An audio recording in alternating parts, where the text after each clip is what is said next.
ये चैप्टर है गरीबी, इसको इंग्लिश में क्या बोलते हैं? गरीबी को इंग्लिश में क्या बोलते हैं, पता है किसी को?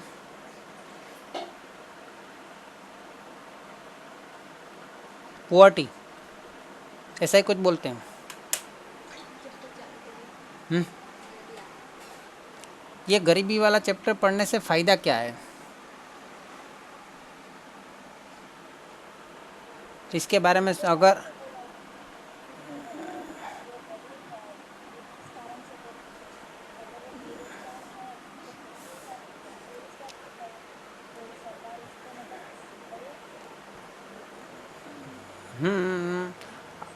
हम, हाँ चलो, यहाँ पे लिखा है गरीबी।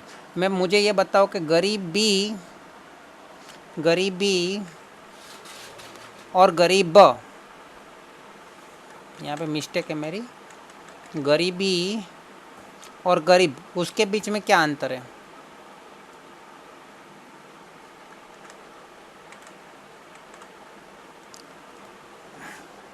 गरीबी और गरीब, ये दोनों शब्द क्या कहना चाहते हैं? गरीब, गरीब अर्थात क्या, गरीबी अर्थात क्या? हम गरीब के बारे में क्यों नहीं पढ़ रहे, हम गरीबी के बारे में क्यों पढ़ रहे हैं?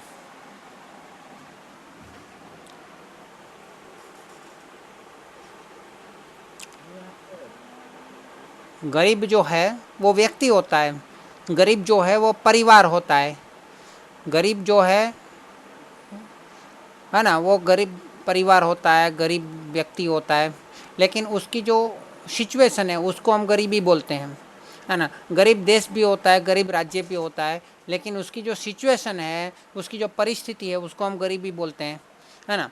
तो ये गरीब जो है या गरीबी जो है, तो किसको गरीब कहा जाएगा? मैं बोलूँ कि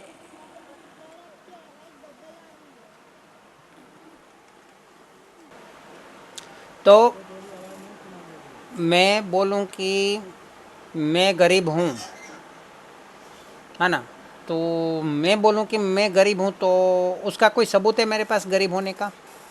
मेरे पास,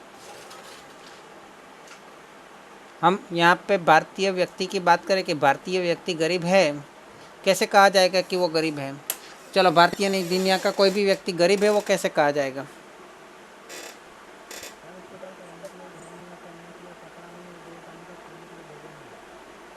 बस, शिक्षा ना मिले तो चलेगा?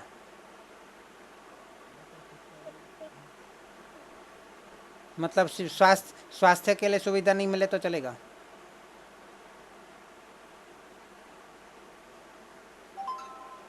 हाँ, स्वास्थ्य के लिए सुविधा उसको ना मिले तो चलेगा?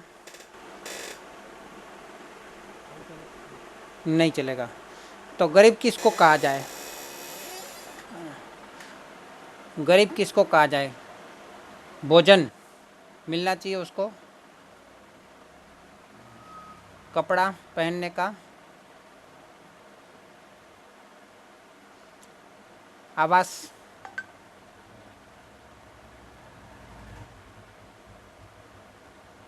भोजन के साथ पानी मिलना चाहिए, हवा मिलनी चाहिए, ऑक्सीजन,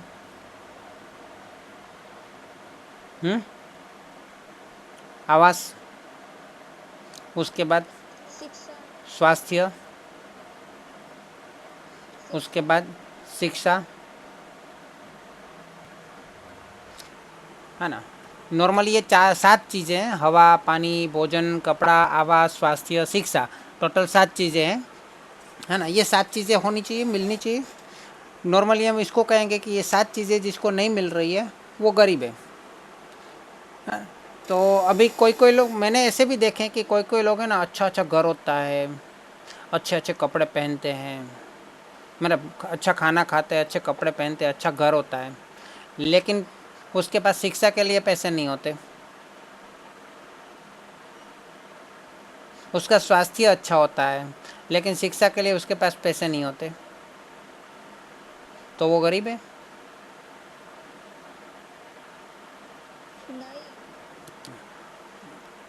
अगर मैं बोलूँ कि किसी के पास भोजन कोई भोजन अच्छा करता है ना, उसके पास स्वास्थ्य अच्छा है ना, उसके पास समझ लो कि आवास भी खुद का है, लेकिन कपड़े जानबूझ के फटे हुए पहनता है, कपड़े होने के बावजूद, कपड़े खरीदने की क्षमता होने के बावजूद कपड़े फटे हुए पहने, है ना, और शिक्षा प्राप्त करने की मतलब शिक्षा प्राप्त ना करे, तो क्या वो गरीब है?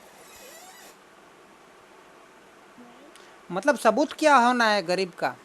वो तो बोलेगा भाई मेरे पास शिक्षा नहीं है मतलब मैं गरीब, मेरे को शिक्षा नहीं मिल रही है इसलिए मैं गरीब। लेकिन वो पैसा वो अपने अच्छे कपड़े खरीदने में या अच्छा आवास रखने में यूज़ कर रहा है, तो क्या वो गरीब है?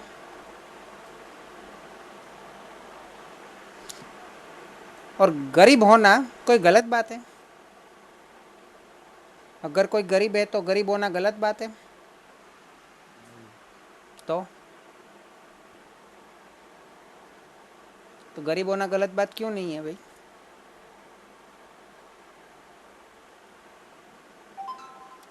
तो फिर ये अगर कोई वो प्रॉब्लम है ही नहीं, गरीब होना वो उसमें कोई प्रॉब्लम नहीं है, हाँ, तो फिर ये अर्थशास्त्र की समस्या कैसे हुई? लोग बोलते हैं कि गरीबी जो है वो अर्थशास्त्र की समस्या है। क्यों भाई अर्थशास्त्र की समस्या? अगर गरीब होना कोई प्रॉब्लम, गरीब होना कोई समस्या नहीं है तो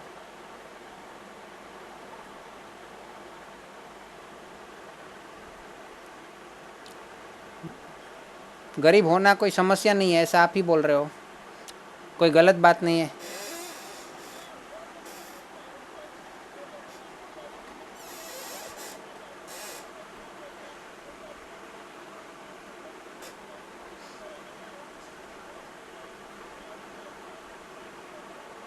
वेरी नाइस। हाँ, गरीब होना बहुत बड़ी समस्या है, लेकिन गरीब होना वो व्यक्ति के लिए समस्या है ही, है ना, उस समाज के लिए भी समस्या है ना। वो गरीब कोई जो होता है तो वो अगर कोई गरीब है, चलो इस टाइप का गरीब नहीं, लेकिन सही में कोई गरीब है ना, सही में उसका मतलब उसको सही ढंग से भोजन नहीं मिल रहा है या कपड़ा नहीं मिल रहा है अपना, या उसके पास अच्छे से आवास नहीं है ना, तो वो अपना भोजन प्राप्त करने के लिए, कपड़े प्राप्त करने के लिए, आवास प्राप्त करने के लिए, असामाजिक कार्य करने के लिए उसको प्रोत्साहन मिल सकता है। असामाजिक कार्य करने के लिए उसको प्रोत्साहन मिलेगा, जैसे कि भोजन प्राप्त करने के लिए वो चोरी करने की कोशिश कर सकता है, कपड़ा प्राप्त करने के लिए, मतलब आवास प्राप्त करने के लिए, स्वास्थ्य और शिक्षा तो ठीक है, लेकिन उसकी भी मूलभूत ज़रूरियात ये 3 है, तो 3 चीज़ों के लिए वो चोरी करने की कोशिश कर सकता है, डाका डालने की कोशिश कर सकता है। हाँ, इसी तरह धीरे धीरे वो असामाजिक कार्य के लिए वो प्रोत्साहित होता है गरीब व्यक्ति, और असामाजिक कार्य के लिए वो प्रोत्साहित होता है, तब जाके बाकी के लोगों को भी समस्या तो पैदा होती है ना। तो और अगर वो असामाजिक कार्य के लिए प्रोत्साहित ना भी हो, अगर वो बहुत ही सिद्धांतवादी हो और असामाजिक कार्य के लिए ना हो, असामाजिक कार्य के लिए कोशिश ना करे, है ना, तो भी उसको या तो भूखा मरना पड़ता है या उसके फैमिली को भूखा मरना पड़ता है। समस्या तो है ना, केवल उसी के लिए नहीं लेकिन पूरे समाज के लिए समस्या है। अगर वो मर जाते हैं तो समाज में मतलब ऐसे गरीबी की वजह से लोग मर जाएंगे तो भी समाज की गलती है कि ऐसे तरह ऐसे गरीब को क्यों मरने दिया जाता है। अगर किसी के पास पावर है, ताकत है, तो अपने आप ही हम उसके अंदर जिम्मेदारी आ जाती है कि वो अपने पावर का उपयोग जिसके पास पावर नहीं है, जिसके पास ताकत नहीं है, उसके लिए करे। अपने आप ही उसके पास जिम्मेदारी आ जाती है। जैसे हमने सीखा था अधिकार और दायित्व में, जिसके पास अधिकार होता है कुदरती रूप से, तो कुदरती रूप से ही उसके पास उसको जिम्मेदारी है कि वो बाकी का लोगों का ख्याल रखे, है ना। लेकिन फिर भी गरीबी बहुत सारे देश की समस्या है, ऐसा नहीं कि केवल भारत देश की समस्या है ना। लेकिन गरीबी होती क्यों है? गरीबी किस वजह से होती है? चलो पहले तो समझ लेते गरीबी हम जो मन से सोच के रखते हैं वो गरीबी की बात करें, है ना। तो गरीबी के लिए मैंने आपको बोला कि उसके पास, व्यक्ति के पास सबूत तो होना चाहिए ना कि भाई वो गरीब है, हाँ। और वो सबूत देने के बाद भी ऐसा तो हो सकता है ना कि वो सबूत हो उसके पास लेकिन फिर भी वो गरीब ना हो, ऐसा हो सकता है ना। हम पहचानेंगे कैसे कि गरीब है या नहीं है?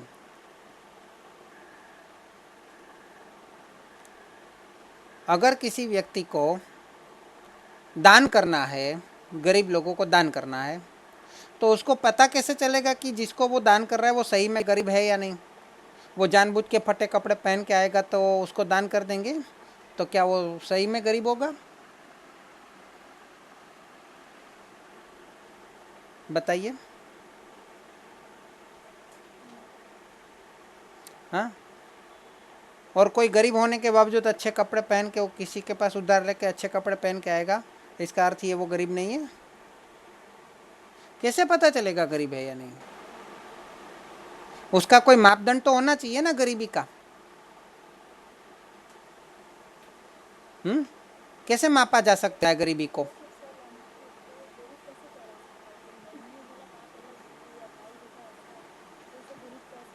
हाँ, हाँ, मतलब गरीबी का प्रमाण, गरीबी का कोई मापदंड होना चाहिए ना कि किसको हम गरीब कह सकते हैं, है ना। श्रम नहीं कर सकता है वो गरीब है, मतलब जिसके पास हाथ पैर है लेकिन हाथ पैर है, मेहनत कर रहे हैं फिर भी उसको खाना नहीं मिल रहा है, तो वो गरीब नहीं है। हाथ पैर है, मेहनत कर रहे हैं फिर भी उसको कपड़ा नहीं मिल रहा है, मजदूरी कर रहे हैं फिर भी उसको कपड़ा नहीं मिल रहा है, तो वो गरीब नहीं है। हाँ, नहीं है वो गरीब। मेहनत करने के बावजूद उसको कम पैसा मिल रहा है, भूख मतलब पूरा भोजन नहीं मिल रहा है, या भोजन मिल रहा है तो केवल उसके लिए मिल रहा है, तो उसके परिवार के लिए नहीं मिल रहा है, तो क्या वो गरीब है या नहीं है? कुछ लोग बोलते हैं, कुछ लोग बोलते नहीं है। गरीबी को मापने के लिए मापदंड तो होना चाहिए, है ना। तो यहाँ पे कुछ चीज़ें हैं। गरीबी के लिए दो प्रकार के ख्यालात होते हैं, एक निरपेक्ष गरीबी और सापेक्ष गरीबी। सापेक्ष गरीबी में ये माना जाता है कि ये देश मतलब ये व्यक्ति जो है वो दूसरे व्यक्ति से गरीब है। जो महीने का 1,000 रुपया कमाता है, वो महीने का जो 2,000 कमाता है उससे वो गरीब है। इसका अर्थ हुआ 2,000 कमाता है वो उससे पैसे वाला है। और महीने का 1 लाख कमाता है वो, जो महीने में 2 लाख कमाता है उससे वो गरीब है। इसका अर्थ है कि जो 2 लाख कमाता है वो पैसे वाला है। सही बात है। तो उसमें गरीब क्या हुआ? वो 1 लाख कमाने वाला भी गरीब हो गया और वो 2,000 महीने को कमाने वाला भी पैसे वाला हो गया। इसको बोलते हैं सापेक्ष गरीबी, जिसमें तुलना की जाती है ना। सापेक्ष गरीबी को भी ध्यान में इसलिए रखा जाता है ताकि हम कंपेयर कर सके। कंपैरिजन के लिए सापेक्ष गरीबी ठीक है। विश्व की तुलना में देखा जाए तो विश्व के अंदर जो मतलब एक गरीबी का माप निश्चित किया गया है, पूरे विश्व में गरीबी की संख्या, है ना, उसके मुताबिक हमारे इंडिया की गरीबी की जो रेखा है वो कम है कि ज़्यादा है, उस हिसाब से हम पता लगा सकते हैं कि गरीबी कितनी है। तो वहाँ पे सापेक्ष हम चेक कर सकते हैं एक दूसरे के तुलना में, इसलिए सापेक्ष गरीबी को समझना जरूरी है ना। लेकिन सही में देखा जाए तो गरीबी को चेक करना है तो निरपेक्ष गरीबी को भी ध्यान में रखा जा सकता है। हाँ, जैसे कि निरपेक्ष गरीबी में क्या होता है कि मिनिमम एक खर्च की रेखा या आवक की रेखा तय की जाती है कि इतनी इनकम अगर है किसी के पास, है ना, कोई एक रकम तय की जाती है कि इतनी इनकम जो अगर किसी के पास आती है महीने की, हाँ, या उतना खर्च वो कर सकता है। खर्च के ऊपर से भी तय किया जा सकता है ना। तो उतना वो खर्च कर सकता है, उतनी इसकी इनकम है ना, उसकी या उसके परिवार की। तो वो गरीबी उस एक निश्चित कर दिया कि वो एक लाइन है, ये पुअर्टी लाइन, नाम इसका नाम दे दिया पुअर्टी लाइन, मतलब गरीबी रेखा, पुअर्टी लाइन। अभी उससे भी कम इनकम जिसके पास हो, उससे भी इनकम कम हो जिसकी, वो सबको क्या बोलेंगे? गरीबी रेखा के नीचे, मतलब below poor line, below poverty line, मतलब बीपीएल बोलते हैं हम इसको, है ना। और जिसके पास बीपीएल का कार्ड है उसको सरकार कुछ सुविधाएं अलग से देती है ना, व्यवस्था देती है, ताकि क्योंकि वो गरीब है तो उसको कुछ चीज़ें, भोजन के लिए कुछ चीज़ मुफ्त में दी जाए, कपड़े के लिए कुछ चीज़ मुफ्त में, आवास के लिए कुछ व्यवस्था करवा दी जाए, स्वास्थ्य के लिए उसको कम से कम खर्च में हो जाए या फिर सरकार दे दे। शिक्षा के लिए उसको सरकार कुछ व्यवस्था करके दे। सरकारी स्कूल में तो वैसे सबके लिए होता है, मध्याह्न भोजन होता है ना, बहुत सारी चीज़ें हैं। इसी तरह APL होता है, एबो पुअर लाइन। गरीब है लेकिन पुअर लाइन से थोड़ा ऊपर है ना, तो एबो पुअर लाइन भी होता है। APL कार्ड, BPL कार्ड होता है, APL कार्ड होता है। लेकिन वो सब तय करने के लिए उसके लिए मापदंड है, मतलब उसके निर्देशांक है, मतलब इंडिकेटर्स है। कितने इंडिकेटर्स यहाँ पे बताए गए हैं? कितने इंडिकेटर्स यहाँ पे बताए गए हैं? 11 इंडिकेटर्स बताए गए हैं। कितने हैं? 11। देख रहे हो ना आप? तो ये यहाँ पे निर्देशांक लिखा है, लेकिन वो किसी एक व्यक्ति के लिए नहीं है ना, कोई देश के लिए है कि ये देश के अंदर गरीबी की प्रमाण कितना है, उस हिसाब से यहाँ पे है ना। जैसे कि नीचो माथादीठ घरगथ्थु वपराशी खर्च है ना, उसका उस देश के व्यक्तियों का माथादीठ मतलब प्रति व्यक्ति खर्च, वपराशी खर्च मतलब घरेलू खर्च, घरेलू वपराशी खर्च वो बहुत कम हो, मतलब वो खर्च करने की क्षमता कम रखें।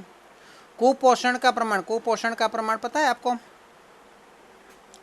आप सबको पता है आपका वो क्या बोलते हैं, आपका हाइट और आपका वेट का अनुपात पता है? BMI पता है आपको? BMI पता है आपको? सबको अपना अपना BMI पता है? नहीं पता है? अच्छा, मुझे बताओगे आप में से कोई एक व्यक्ति जिसको अपना हाइट और वेट पता हो, मुझे बताओगे?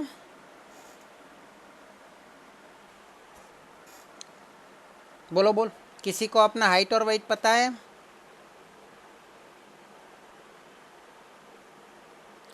तो हाइट और वेट के ऊपर से उसका एक अनुपात निकलता है ना। वो कैसे निकलता है मैं बाद में कभी आपको बताऊंगा। तो अनुपात के ऊपर से पता लगता है कि भाई उसका जो वेट है वो उसके हाइट के मुताबिक कम है या ज़्यादा है या नॉर्मल है। ऐसे क्या अपने मोबाइल के कैलकुलेटर में भी ये सुविधा दी जाती है BMI। अगर नहीं भी है आपके मोबाइल में तो आप डाउनलोड भी कर सकते हो, BMI कैलकुलेटर करके डाउनलोड कर लो। बाद में उसके अंदर आप डेटा डालो, हाइट सेंटीमीटर में या इंच, मतलब इंच में डालो, फुट में डालो, और वेट जो है वो किलोग्राम में डालो, तो आपको अपना BMI पता चल जाएगा। और आप अंडर वेट है मतलब कम वजन वाले हैं, मध्य वजन वाले हैं, नॉर्मल है, कि फिर हैवी वेट है ना, नॉर्मल। तो हाइट के हिसाब से आपका वेट होना चाहिए। लेकिन आपको अगर ठीक से पोषण नहीं मिलेगा, क्या नहीं मिलेगा? पोषण, पोषण मतलब खुराक ठीक से नहीं मिलेगा, है ना, जो विटामिन्स प्रोटीन्स मिलना चाहिए वो ठीक से नहीं मिलेगा, है ना, तो आपका BMI क्या होगा? अंडर वेट होगा। क्या होगा? Under weight. और अंडर वेट होगा तो इसका अर्थ ये हुआ कि आप कुपोषण के शिकार बन रहे हो। और कुपोषण के शिकार बन रहे हो मतलब एक तरह से देखा जाए तो जितने भी कुपोषण के शिकार बनने वाले की संख्या अगर ज़्यादा है तो वो देश कैसा होगा? उसको सही ढंग से कैलोरी ना मिलती हो, मेहनत ज़्यादा और खुराक कम मिलती हो, तो उन लोगों का क्या होता है? हाइट के हिसाब से वेट कम होता है, और हाइट के हिसाब से वेट कम होता है तो क्या होता है? वो BMI कम होता है, और BMI कम होता है मतलब वो अंडर वेट होता है। अंडर वेट होता है उसको बीमारियां अधिक लग सकती है, उसका इम्यूनिटी पावर कम होता है, वो जल्दी बीमार पड़ सकते हैं। ठीक है, ये कुपोषण समझ में आया आपको?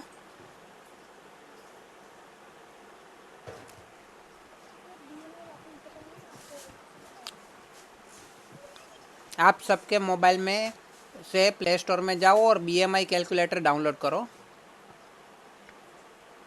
वो BMI कैलकुलेटर डाउनलोड करने के बाद मुझे उसका यूज़ करने के बाद मुझे बताना कि BMI कैलकुलेटर क्या है।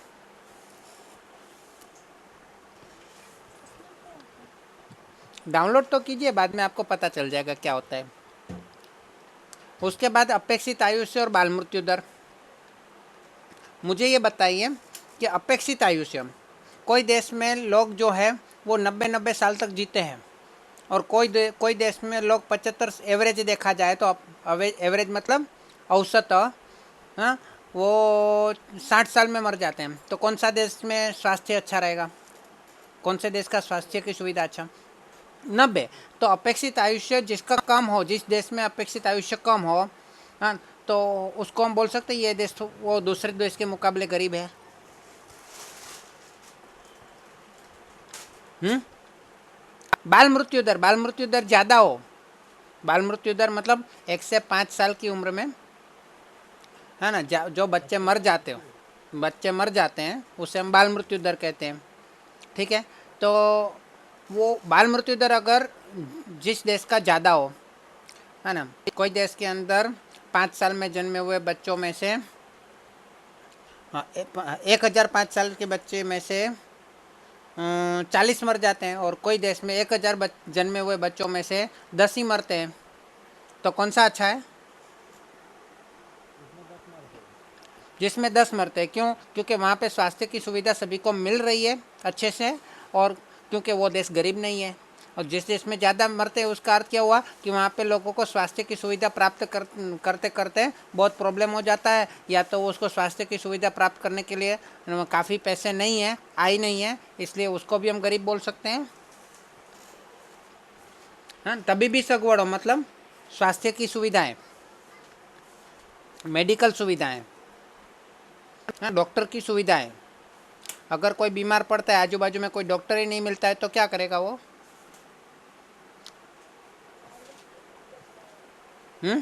वो भी नहीं मिलेगा तो क्या करे?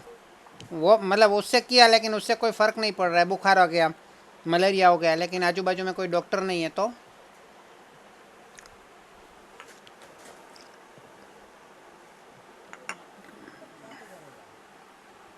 नहीं है।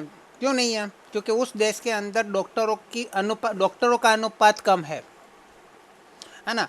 अलग, मैंने मतलब पहले भी आपको बताया था दूसरे चैप्टर में शायद, कि कुछ ऐसा होता है कि भाई 1,000 व्यक्ति के बीच में एक डॉक्टर होना जरूरी है, ऐसा कुछ है ना। लेकिन हर एक कोई कोई देश ऐसे है कि जिसके अंदर 1,000 व्यक्ति के बीच में 2 डॉक्टर हैं, और कोई कोई देश ऐसे है जिसमें 1,000 व्यक्ति के बीच में, मतलब 1,000 नहीं, 5,000 व्यक्ति के बीच में एक डॉक्टर है।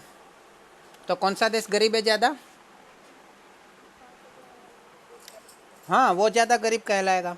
क्यों? क्योंकि वहाँ पे लोगों को जल्दी सुविधा नहीं मिलेगी, है ना। इसी तरह हॉस्पिटल के लिए भी होता है। वैसे देखा जाए तो गांव की और शहर की बात करें तो गांव में क्या होता है,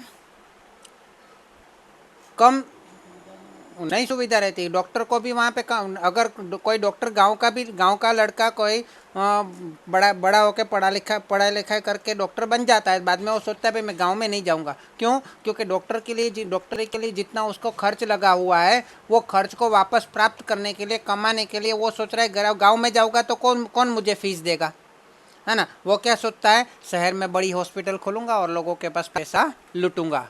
मैंने बहुत पैसा डॉक्टरी करने में खर्च किया है, बहुत पैसा लूटना है मुझे, है ना। इसलिए ये गांव और शहर में भी ये समस्या है। शहर में लोग ज़्यादा अमीर कहलाएंगे क्योंकि उसके पास डॉक्टर जल्दी मिल जाएगा, और गांव में लोग गरीब कहलाएंगे क्योंकि उसको जल्दी डॉक्टर नहीं मिलेगा, तभी भी सुविधाएं जल्दी नहीं मिलेगी। हाँ, सरकारी सुविधाएं होती है, लेकिन सरकारी सुविधा के लिए मतलब कोई कोई गांव में सरकारी सुविधा भी इतनी नहीं पहुंचती है फ्री वाली, है ना। हमने तो बहुत सारे पिक्चरों में भी देखा है कि भाई कोई गांव में मतलब कोई बीमार हो जाता है, या किसी को मतलब प्रेग्नेंट औरत है और उसको डॉक्टर हॉस्पिटल जाने के लिए उसके पास कुछ साधन नहीं होता, एम्बुलेंस नहीं आती है। एम्बुलेंस कितनी बार फ़ोन करने पर भी एम्बुलेंस नहीं आती है, बाद में उसको गड्ढे पे या किसी और तरीके से ले जाया जाना मतलब कोशिश की जाती है। बसें नहीं आती है गाँव तक, पीने का पानी नहीं मिलता है गाँव तक अच्छा शुद्ध। दिल्ली में बहुत सारा प्रॉब्लम था पीने के पानी के लिए 5 साल पहले, आज से 6 साल पहले। हाँ, लोगों को पीने के पानी के लिए पैसा देना पड़ रहा था। वहाँ पे घर घर मतलब गली गली में टंकी आती थी, और वो भी पैसा दे के बुलवाना पड़ता था टंकियों को। हाँ, और बाद में वहाँ से पानी भरा जाता था, लाइनें लगती थी। और आज दिल्ली के अंदर घर घर पे पानी आ गया है।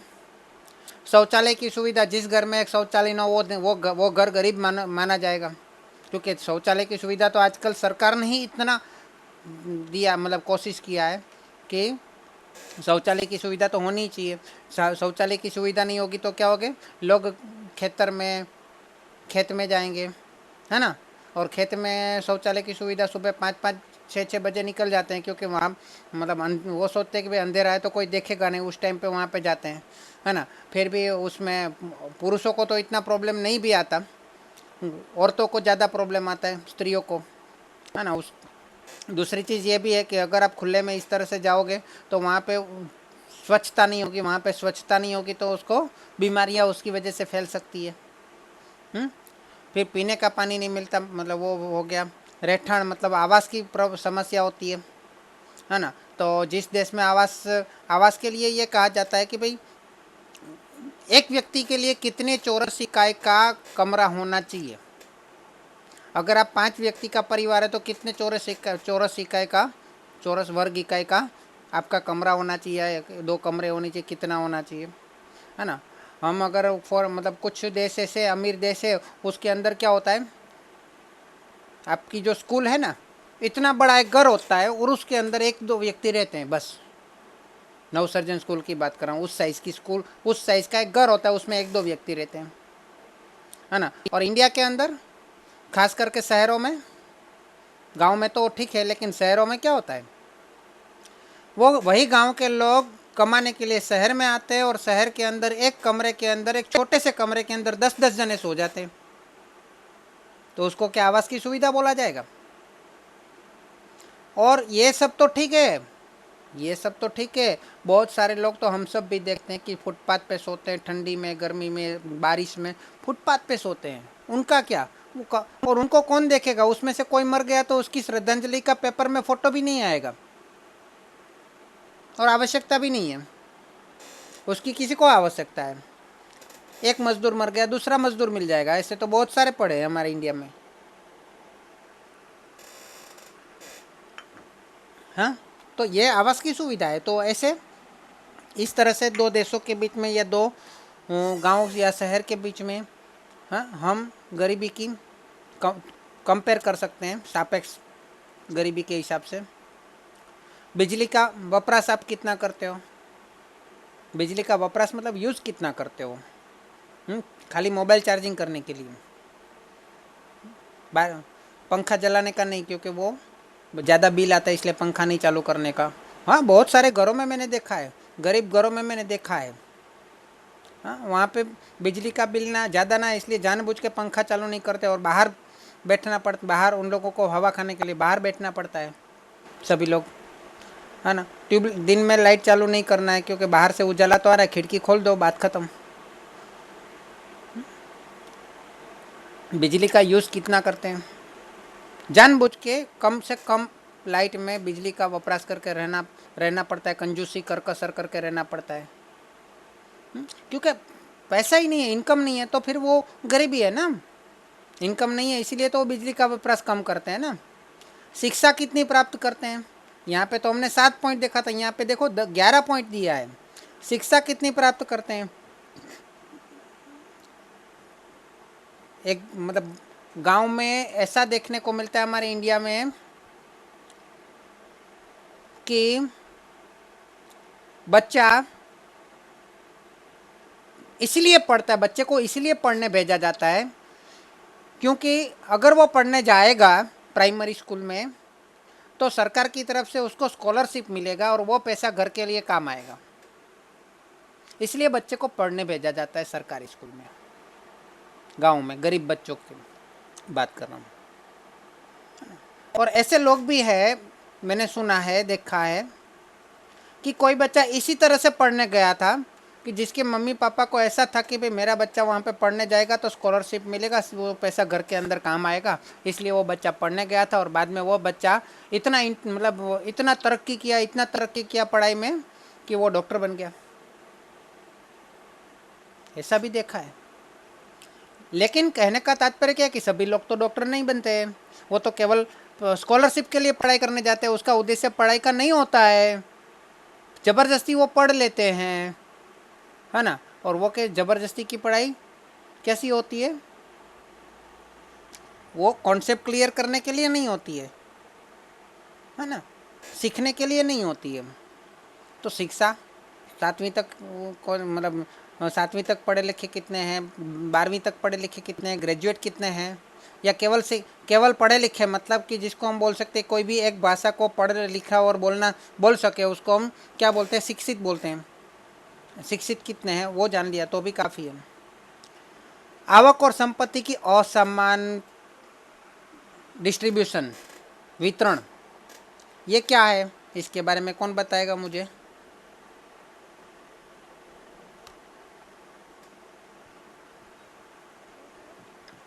आय और संपत्ति की असमान वितरण,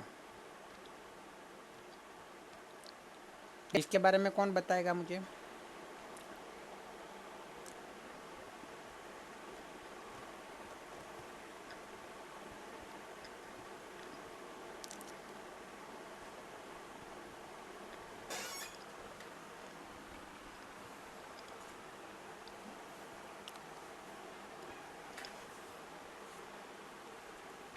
बेरोजगारी का ऊंचा दर,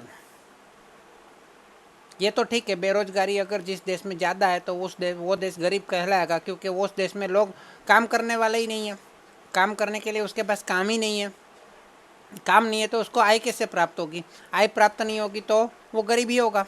तो ऐसे बहुत सारे लोग होंगे तो उस देश को हम दूसरी देश की अपेक्षा गरीब कह सकते हैं। लेकिन ये टॉपिक क्या है, ये टॉपिक ऐसा खतरनाक टॉपिक है, ऐसा खतरनाक टॉपिक है कि बाकी सब टॉपिक जो है ना वो उसका मूलभूत कारण भी ये आप समझ सकते हो, और बाकी सब टॉपिक को छुपाने वाला भी ये कारण समझ सकते हो।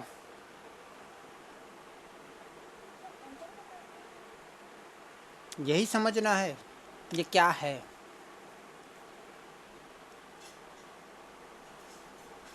यही मेन टॉपिक है, यही सबसे मेन टॉपिक है।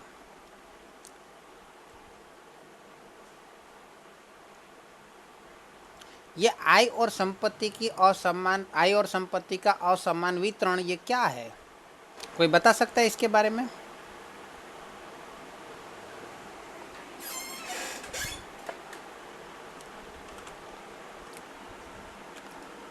हमारे देश में कुछ लोग बहुत ही गरीब है जिसको फुटपाथ पे सोना पड़ता है, और कुछ लोग इतने अमीर है कि उसको पैसे को संभालने के लिए उसको नींद नहीं आती है।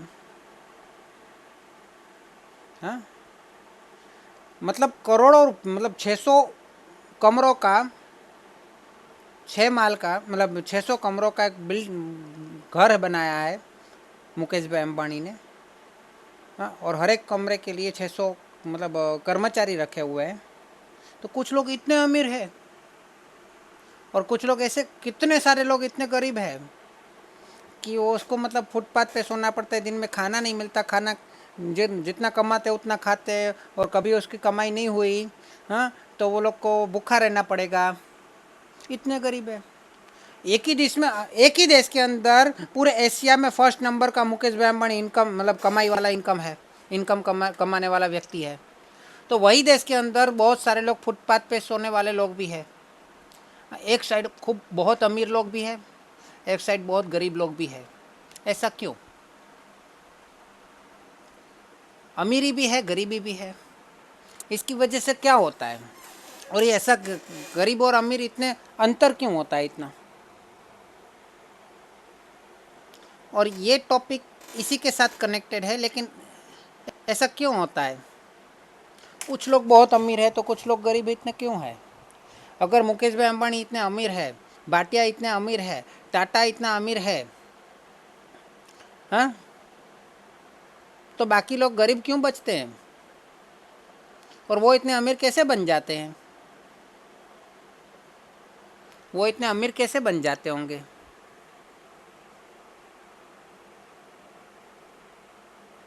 कोई बहुत बता सकता है इसके बारे में? मतलब ये गरीब के पास टैलेंट है ही नहीं ऐसा कि उसको, मतलब उसके पास मौका, ये गरीब के पास मौका नहीं है कि उसके पास टैलेंट नहीं है?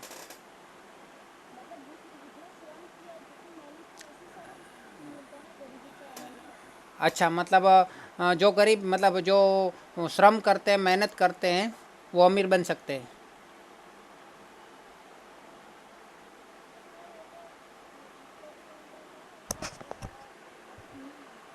कौन बढ़ने दिया जाएगा? कौन किसको आगे बढ़ने देगा? कौन किसको? अगर मैं कह रहा हूँ कि ये अमीर कोई बना है, कोई अगर अमीर बना है तो वो पैसा कहीं ना कहीं से आया होगा ना उसके पास। कहाँ से आया होगा वो अमीर बना है तो?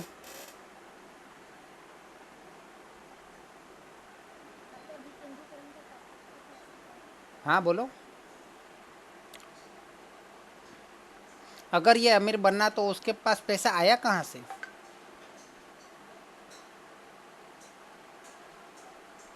अगर ये गरीब बना तो इसका पैसा छीना कहाँ से गया?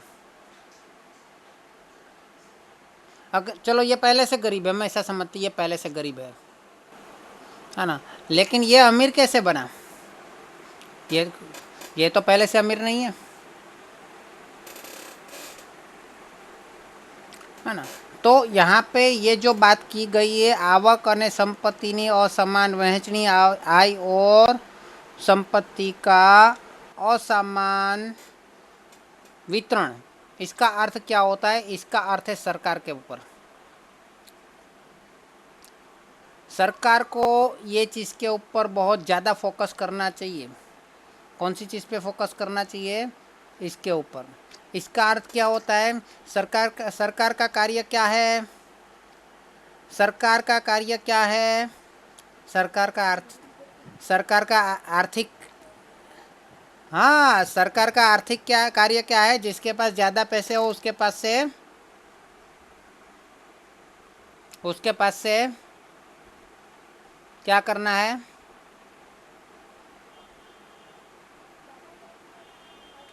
ज़्यादा टैक्स लेना है। वेरी गुड, है ना। और जिसके पास कम पैसा हो उसके लिए क्या करना है? उस उसके पास टैक्स तो लेना ही नहीं है, हाँ, लेकिन उसको सामने से सुविधाएं देनी है। जैसे कि मतलब अमीर लोग जिसके पास ज़्यादा पैसा है उसके पास से टैक्स के रूप में पैसा लिया जाता है। किसके रूप में पैसा लिया जाता है? टैक्स के रूप में। और वो पैसा जो है वो जिसके पास कम पैसा है उसको सुविधा के रूप में, कौन सी रूप में? सुविधा के रूप में खर्च किया जाता है। ये सरकार का काम है ना। ये सरकार का काम है। ये गरीब या फिर कम पैसे वाले और ये ज़्यादा पैसे वाले अमीर, है ना। तो सरकार को किसी भी तरह ये गरीब और अमीर के बीच में अंतर नहीं रखने देना है। गरीब को ज़्यादा गरीब नहीं बनने देना है, अमीर को ज़्यादा अमीर नहीं बनने देना है। सरकार को क्या करना है? अगर कोई ज़्यादा अमीर बन रहा है तो उसके पास टैक्स के रूप में पैसा ले लिया जाए, और अगर कोई ज़्यादा गरीब बन रहा है तो उसको भले पैसे मतलब ज़रूरत पड़ने पर पैसे भी दिया जाए, है ना। जैसे कि वृद्धों को पेंशन देना, बेरोजगार को पेंशन, बेरोजगार को उसको मुआवजा देना, बेरोजगारी मुआवजा, है ना। लेकिन इस तरह नहीं। गरीब बच्चों को सरकारी स्कूल में फ्री एजुकेशन मिलता है। गरीब मतलब गरीब लोगों को सरकारी अस्पताल में फ्री में सेवाएं दी जाती है। और जो ज़्यादा गरीब है उसको जैसे कि हमने दिल्ली में देखा, 200 यूनिट तक की बिजली का खर्च अगर वो करते हैं तो उसके पास पैसा नहीं लिया जाता। हाँ, हमने देखा दिल्ली में कि पीने के पानी के लिए पैसा मुफ्त मतलब फ्री कर दिया है वहाँ पे हमने देखा कि गरीबों के लिए तबीबी सहूलत मतलब हर मोहल्ला क्लिनिक बनाया गया। मोहल्ला क्लिनिक बनाया गया ना। हर मोहल्ला में, हर मोहल्ला या मोहल्ला के आजू बाजू एक क्लिनिक होता है, वहाँ पे मुफ्त में उसका इलाज होता है। और अगर कोई गरीब वहाँ से कहीं से भी इलाज करवाए, सर वहाँ पे प्राइवेट से भी अगर कोई इलाज होता है और सरकार बोलती है कि इसका पैसा हम देंगे, तो वहाँ पे प्राइवेट से भी उसका इलाज हो सकता है। अगर किसी का भी एक्सीडेंट हो गया दिल्ली के अंदर और उसको कोई भी हॉस्पिटल में ले जाया गया नज़दीकी, है ना, तो वहाँ पे पूछा नहीं जाता कि भाई इसको पुलिस केस करना है या नहीं करना है। पहले उसको अस्पताल में दाखिल करना है दिल्ली के अंदर। वहाँ पे उसको पूछा नहीं जाएगा इसको किस तरह से एक्सीडेंट हुआ, इसका पहले पुलिस केस करवाओ, बाद में अस्पताल में दाखिल करो। वहाँ पे उसको पैसा पैसा नहीं मांगा जाता, पहले 1 लाख रुपया भरो, बाद में इसका हम इलाज करेंगे। प्राइवेट हॉस्पिटल हो चाहे सरकारी हॉस्पिटल हो, सरकार ने उसके साथ प्राइवेट हॉस्पिटल के साथ टाई अप कर दिया है। उन ऐसे एक्सीडेंट वालों को पहले तत्काल इलाज करवाया जाएगा, बाद में उसका पैसा प्राइवेट हॉस्पिटल वाले को सरकार पैसा देगी। कौन पैसा देगा? सरकार, है ना। इस तरह से अमीर लोगों के पास से टैक्स के रूप में पैसा वसूल किया जाता है और गरीब लोगों को सुविधा के रूप में खर्च किया जाता है, ताकि गरीबों का दूसरा पैसा जो कमाया हुआ है वो बच जाए और उसके विकास के लिए काम में आए। ठीक है, क्लियर हुआ आपको? बोलो।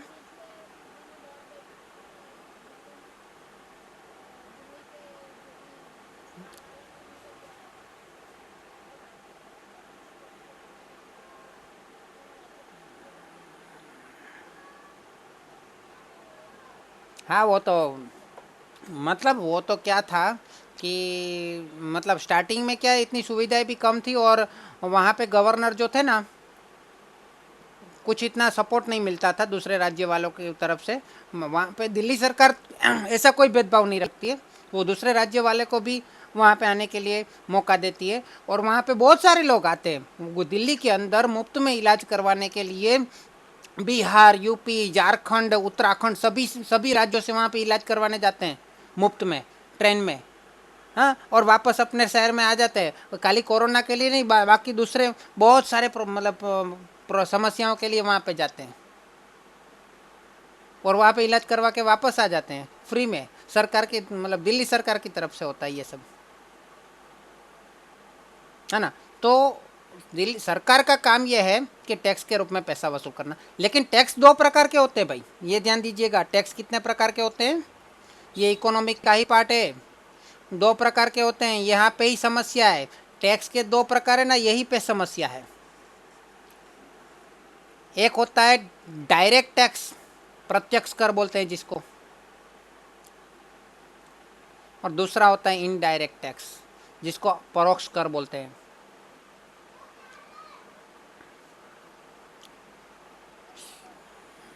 किसको हटा दिया है? हाँ, तो वो इनडायरेक्ट टैक्स ही है ना, जीएसटी भी तो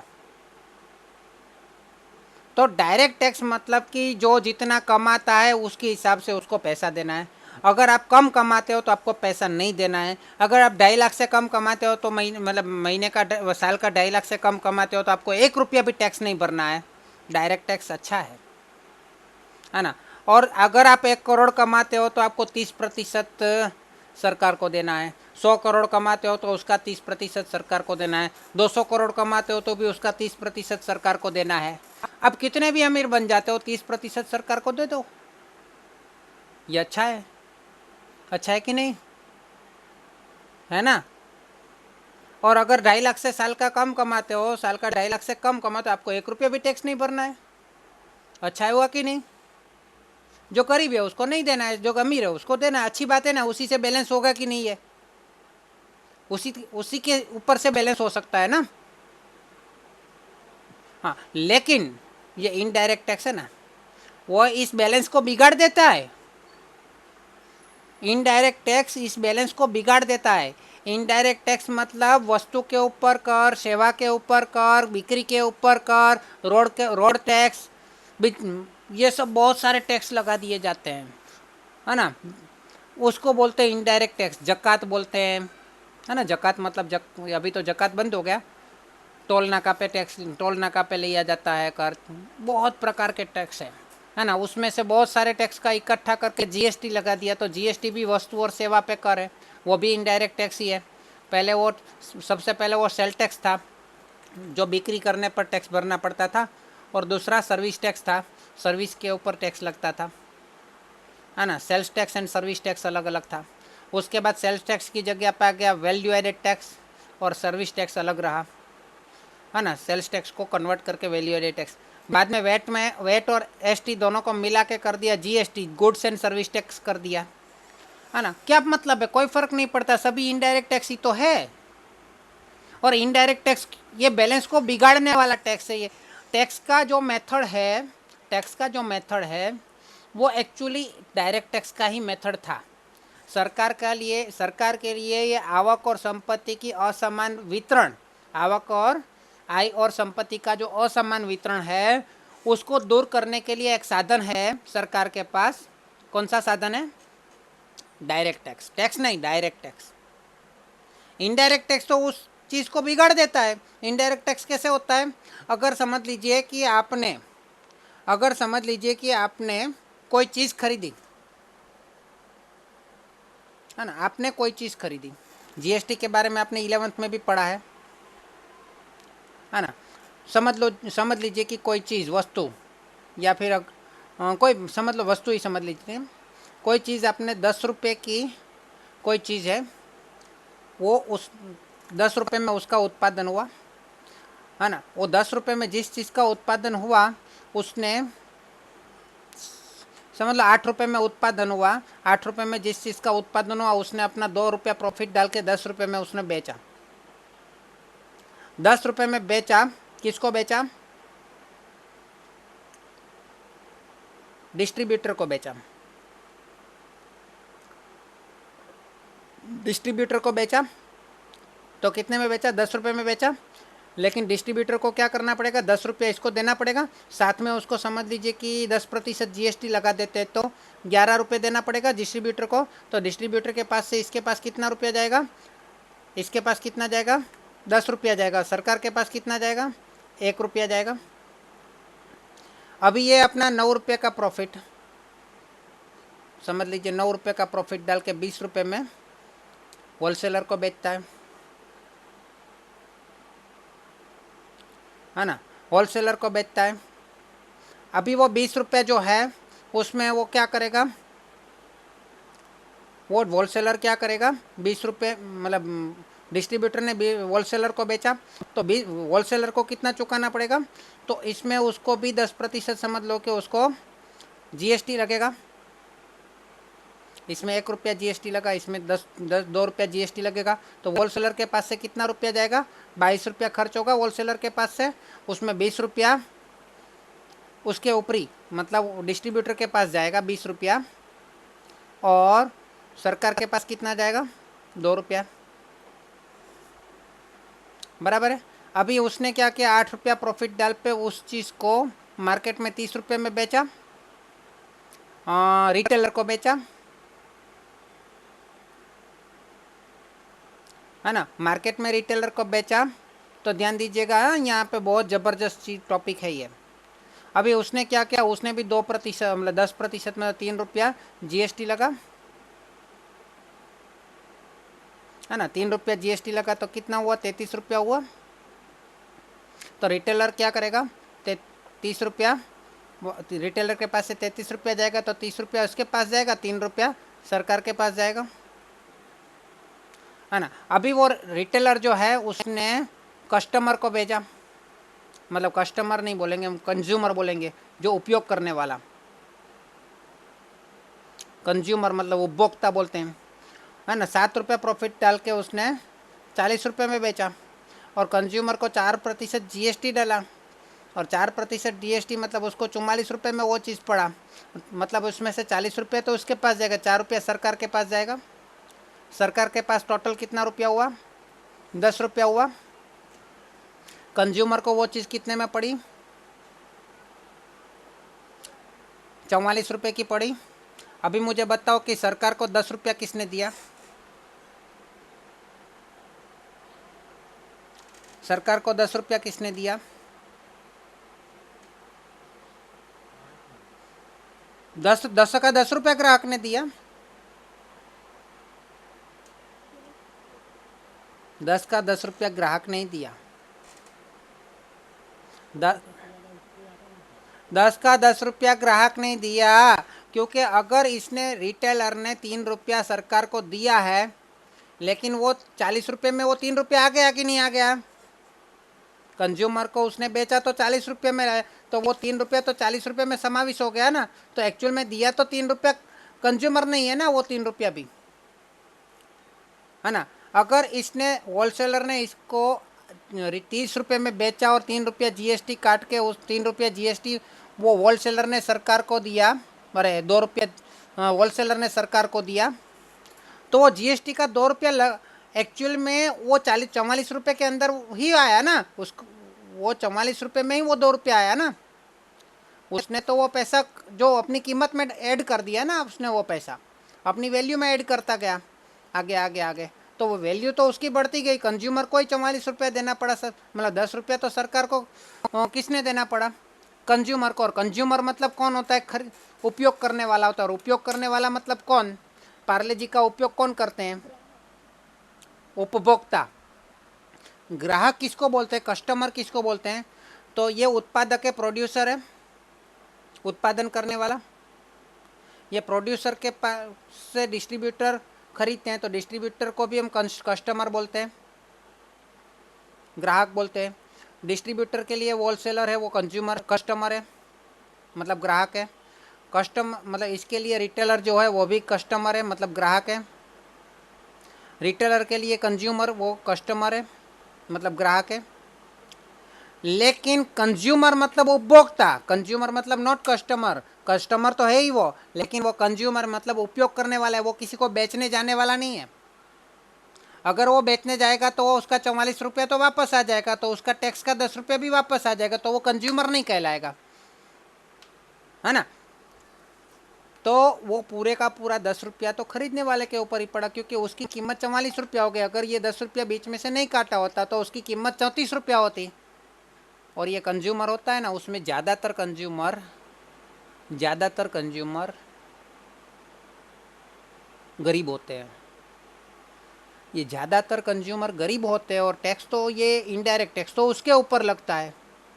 तो यहाँ पे जो टैक्स का जो उद्देश्य था, टैक्स का जो मूलभूत उद्देश्य था कि क्या उद्देश्य था? पैसा प्राप्त करना नहीं था, सरकार को पैसा प्राप्त करना नहीं था। टैक्स का मूलभूत उद्देश्य यह था कि आय और संपत्ति का समान वितरण होना।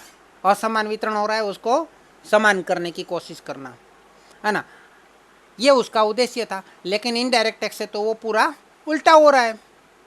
लोग बोल रहे हैं जीएसटी खराब है, जीएसटी खराब है। जीएसटी नहीं, वेट भी खराब था, एसटी भी खराब था, सेल्स टैक्स भी खराब था। ये पूरा इनडायरेक्ट टैक्स का माजरा ही खराब था। लेकिन प्रॉब्लम क्या हो रही थी सरकार को कि भाई डायरेक्ट टैक्स से तो इतना पैसा आ नहीं रहा है, लोग अमीर लोग तो इतना पैसा निकालते नहीं, दिखाते नहीं है, तो चलो गरीब लोग से ले लो। किससे ले लो? गरीब लोगों के पास से ले लो। क्या फ़र्क पड़ता है, पैसा चाहिए ना सरकार को। हाँ, अंग्रेज लोग, मतलब अंग्रेज लोग के आने से पहले मुगल लोग थे, मुगल लोग के पहले दूसरे लोग थे। वो सब क्या करते थे? लोगों के मतलब किसानों के पास ज़मींदार थे, तो वो क्या करते थे? टैक्स ही लेते थे ना।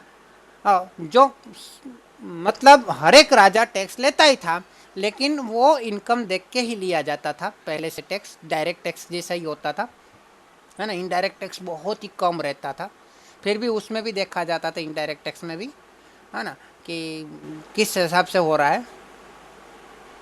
डायरेक्ट टैक्स ज़्यादा होता था, और वही दोनों मतलब इन दोनों का बैलेंस करता था। और डायरेक्ट टैक्स का ही उद्देश्य होना चाहिए, डायरेक्ट टैक्स का ही उद्देश्य, मतलब डायरेक्ट टैक्स ही हमारे उद्देश्य को पूरा करता है, जबकि इनडायरेक्ट टैक्स तो उस उद्देश्य को तोड़ देता है, उस उद्देश्य को विरुद्ध में ले जाता है, जहाँ हमारे जो लक्ष्य है उसके विरुद्ध में ले जाते हैं। लेकिन सरकार को क्या फ़र्क पड़ता है भाई? क्या फ़र्क पड़ता है? ऐसा नहीं, सरकार मतलब ऐसा नहीं कि आजकल ऐसा हो रहा है, सालों से इनडायरेक्ट टैक्स लिया जा रहा है। जब से इनडायरेक्ट टैक्स शुरू हुआ तब से ये गलत है। हाँ, इससे इससे अच्छा तो डायरेक्ट टैक्स लाने की तरीके में चेंजेस करते हैं। आज हम से देखते हैं कि दिल्ली सरकार है, वहाँ पे लोग टैक्स देना सामने से टैक्स दे रहे हैं सरकार को। सरकार का टैक्स की इनकम जो थी ना, वो पहले से बहुत ज़्यादा बढ़ गई। क्यों सर? इन डायरेक्ट टैक्स की बात कर रहा हूँ, दिल्ली सरकार में डायरेक्ट टैक्स की इनकम बढ़ गई। क्यों बढ़ गई? वो सामने से टैक्स देने की कोशिश करते, टैक्स देना चाहते हैं सरकार को, छुपाते नहीं है वहाँ पे। क्यों नहीं छुपाते? क्योंकि उसको पता है कि हमारा पैसा है, किसी ना किसी को काम आ रहा है।